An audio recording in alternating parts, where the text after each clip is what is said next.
नमस्ते विद्यार्थी मित्रों।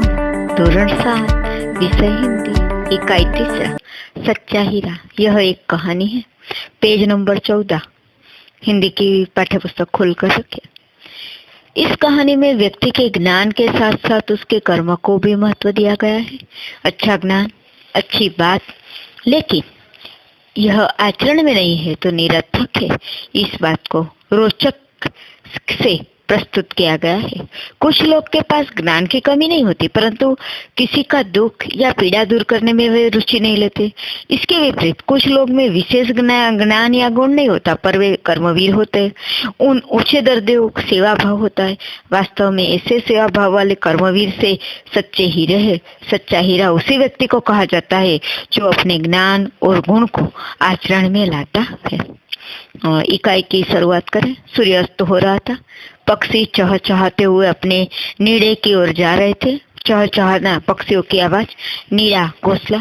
गांव की कुछ स्त्रियां पानी लेने के लिए कुएं की ओर चल पड़ी। पानी भरकर स्त्रियों अपना घरों को लौट रही थी, परंतु उनमें से 4 कुएं की पक्की जगत पर बैठकर आपस में इधर उधर की बात करने लगी। जगत जहाँ कुएं का चबूतरा कहा जाता है, और इधर उधर की बात करना गप्पे लगाना। बातचीत करते करते बात बेटों पर जा पहुंची। उनमें से एक की सबसे बड़ी लग रही थी। वह कहने लगी, भगवान सबको मेरे जैसा बेटा दे। मेरा बेटा लाखों में एक है। लाखों में एक होना विशिष्ट है। उसका कंठ बहुत मधुर है। कंठ गला। वह बहुत अच्छा गा लेता है। उसके गीत सुनकर कोयल और मैना भी चुप हो जाते। लोग बड़े चाव से उसका गीत सुनते, भले लगन से। उसकी बात सुनकर दूसरी स्त्री का भी मन होना इच्छा हुई कि मेरे बेटे भी प्रशंसा करूं। उसने पहली स्त्री से कहा, मेरे बेटे की बराबरी कोई नहीं कर सकता। बराबरी न कर सकता, मुकाबला न कर सकता। बहुत ही शक्तिशाली और बहादुर है, बलवान। वह बड़े बड़े बहादुरों को पछाड़ देता है। पछाड़ देना, हरा देता है। वह आधुनिक युग का भीम है। आधुनिक यानी अर्वाचीन। यह सब सुनकर तीसरी औरत भला कैसे चुप रहती है। वह बोल उठी, मेरा बेटा साक्षात बृहस्पति सा अवतार है। बृहस्पति એટલે देवों के गुरु। वो जो कुछ भी पढ़ता है हर दम याद कर लेता है। ऐसा लगता है जैसे कंठ में सरस्वती का निवास हो। कंठ में सरस्वती का निवास होना, पढ़ाई लिखाई में बहुत तेज होना। तीसरी औरत की बात सुनकर चौथी स्त्री चुपचाप बैठी रही। उसने अपने बेटे के बारे में कुछ न बताया। ने उसे टोकते हुए कहा, क्यों बहन, तुम चुप क्यों हो? तुम भी अपने बेटे के बारे में कुछ बताओ ना। चौथी स्त्री ने बड़े सहज भाव यानी सरलता से, मैं अपने बेटे की प्रशंसा क्या करूं? न तो वो गंधर्व सा गायक है, न तो वो भीम सा बलवान है, और न तो वो बृहस्पति सा बुद्धिमान।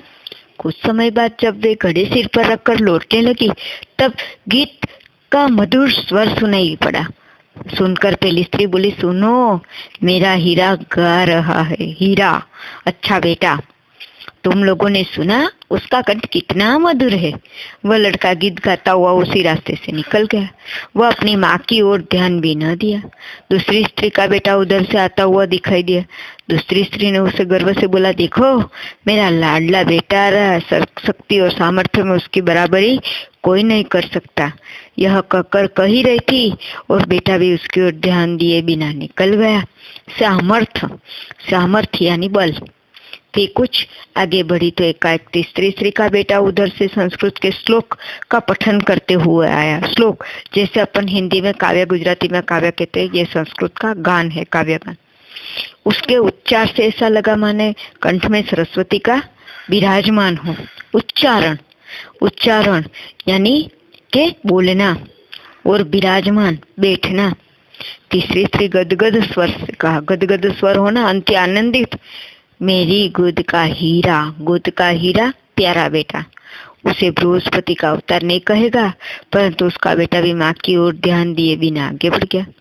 अभी थोड़ी दूर चली रही थी और चौथी स्त्री का बेटा अचानक उधर से आ रहा था। वह देखने में बहुत सीधा साधा सरल प्रकृति वाला लग रहा था। प्रकृति, स्वभाव। उसे देखकर चौथी स्त्री ने कहा, बहन, यही मेरा लाल है। लाल यानी के एक प्यारा बेटा है। चौथी स्त्री ने उसके बारे में बताई रही थी और उसका बेटा पास आया। आ पहुंचा। अपनी माँ को देखकर वह रुक गया और बोला, माँ लाओ, मैं तुम्हारा घड़ा पहुंचा दूं। मना करने पर भी माँ के सिर से पानी से भरा हुआ घड़ा उतारकर अपने सिर पर रखा और घर की ओर चल पड़ा। तीनों औरतें एक बड़ी आश्चर्य से चौथी स्त्री के बेटे को देखते ही रह गई।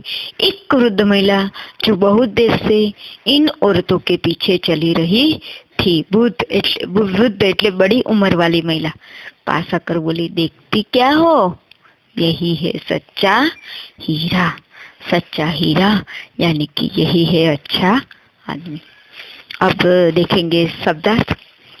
हीरा, नवरत्न, चहचहाना, चहकना, नीड, घोसला, कंठ, गला, चाव, लगन, प्रशंसा, तारीफ, बराबरी, तुलना, सामर्थ्य, बल, पछाड़ना, हराना, आधुनिक, अर्वाचीन, बृहस्पति, देवों के गुरु, साक्षात, सामने, निवास, घर, टोकना, रोकना, मधुर, मीठा, गर्व, अभिमान, प्रकृति, स्वभाव। मुहावरे के अर्थ देखे।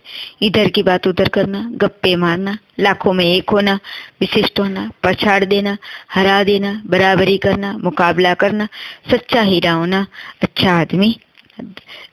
દરેક વિદ્યાર્થીઓએ આ પાઠ અહીં સુધી ધ્યાનથી ફરી એકવાર વાંચી અનુલેખન હિન્દીની નોટમાં એક ફકરો લખી રાખવાનો છે। બહુ મસ્ત કહાની છે। હવે હું તમને સવાલ પૂછું કે પહેલી સ્ત્રીએ પોતાના છોકરાને શું કીધું? તો कहा कि उसका बेटा कैसा है? उसका कंठ मधुर है, वह गंधर्व सा गायक है। दूसरी स्त्री ने क्या कहा? भीमसा बलवान। और तीसरी ने साक्षात बृहस्पति का अवतार। और किसका सच्चा हीरा है? तो चौथी स्त्री का। तो दरेक विद्यार्थी आ प्रमाणे आ पाठનું વાંચન કરવાનું રહેશે। અસ્તુ।